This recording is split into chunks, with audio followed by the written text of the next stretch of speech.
Ó Senhor, vós foste sempre um refúgio para nós. Salmo 89. Um bom dia. Em nome do Pai, do Filho e do Espírito Santo. Amém. Recorramos sempre à poderosa intercessão de Maria Santíssima, nossa Mãe, e de São José, o Justo. E de fato, independentemente da situação ao qual nós estivermos passando, Deus é nosso refúgio. Se estivermos num momento bom, na caminhada em busca da santidade, que possamos nos continuar a refugiar em Deus.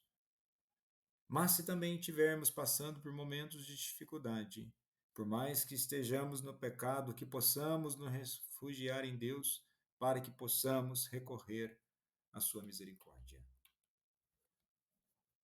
Que possamos também manter em mente que, sendo Deus o nosso refúgio, estaremos seguros, pois estaremos buscando a comunhão com o próprio Deus. Muitas vezes o ser humano, por várias distrações, ele busca refúgio em outras coisas.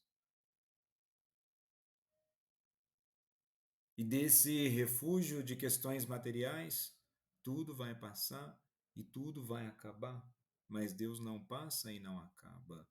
No versículo 2 do Salmo está assim: Vós fazeis voltar ao pó todo mortal, quando dizeis: Voltai ao pó, filhos de Adão.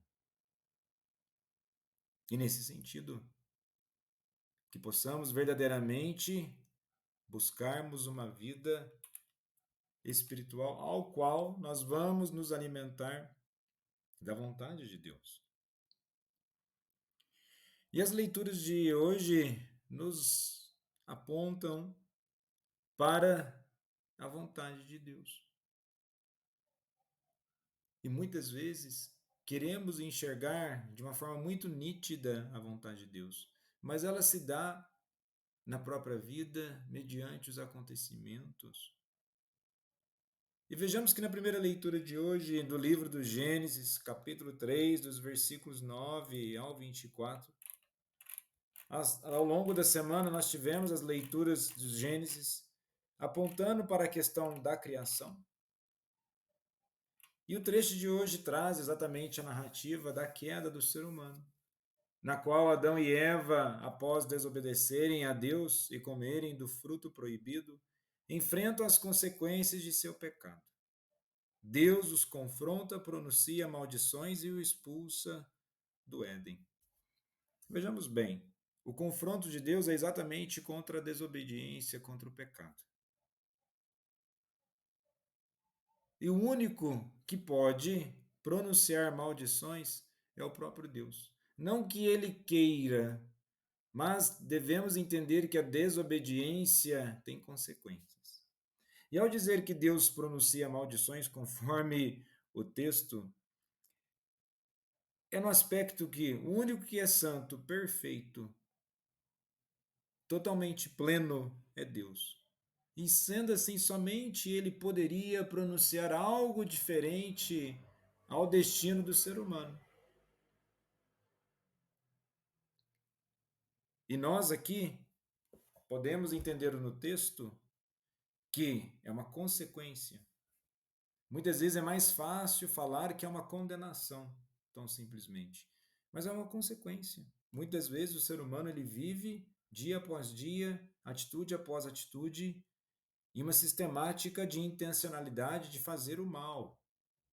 Mas Deus não quer o mal para a vida do ser humano. E vejamos que, pela lógica do texto, após o pecado, que gera a culpa, consequentemente a separação de Deus, há uma dimensão do medo. E a dimensão do medo nos afasta também de Deus. Porque o ser humano vai se sentindo envergonhado, vai se afastando da graça de Deus, do seu perdão e da misericórdia, e já não recorre mais ao próprio Deus. E na primeira leitura nós temos o apontamento de que é dito para não comer aquela comida, ou seja, aquilo que está nutrindo a alma, nutrindo a existência do ser humano, não seria o ideal para o ser humano. E nesse sentido, nós temos uma relação direta com uma questão espiritual, pois o pecado macula a pureza original do ser humano. A vergonha e o medo, como eu já disse, afastam o ser humano de Deus.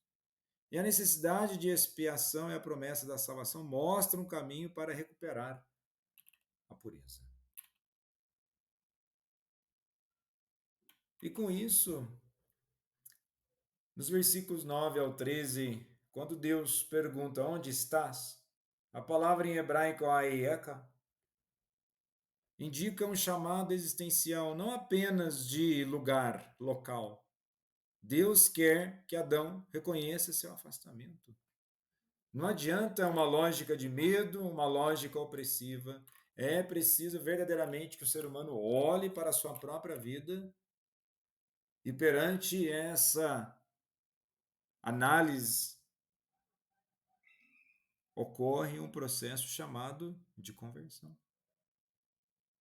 E a partir disso, nós temos a experiência com Deus de uma mudança de rota. E no evangelho de hoje, em Marcos 8, dos versículos 1 ao 10, narra a segunda multiplicação dos pães. O milagre de Jesus que reflete sua compaixão pelas multidões e aponta para o significado eucarístico da partilha do pão.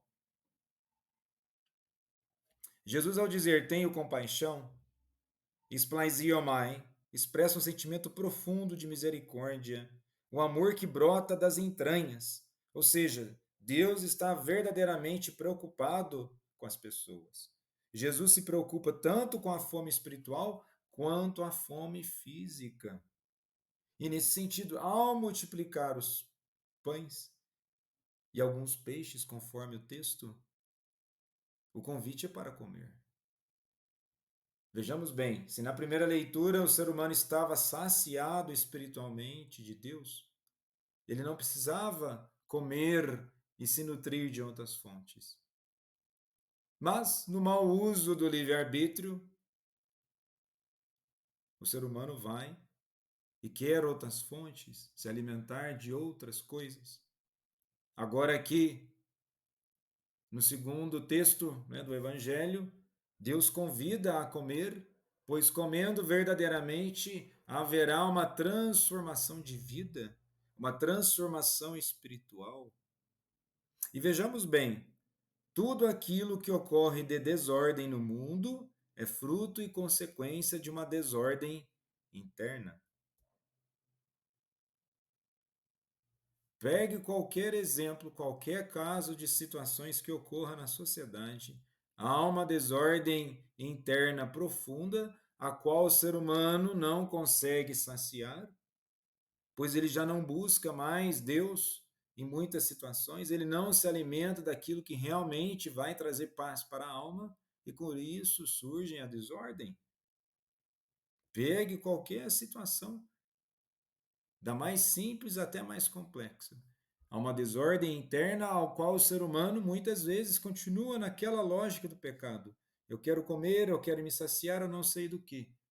Mas aqui no texto do Evangelho, Jesus aponta o milagre consiste sim em multiplicar os pães, mas a consequência de uma ordem sobrenatural entra na própria natureza da vida, para que possa então multiplicar em nós a cura, para que possa multiplicar em nossas vidas uma mudança de consciência, de conduta, para que verdadeiramente sejamos libertos das amarras de toda a maldade e assim dar seguimento no caminho da salvação. Jesus, manso e humilde de coração, fazei o nosso coração semelhante ao vosso.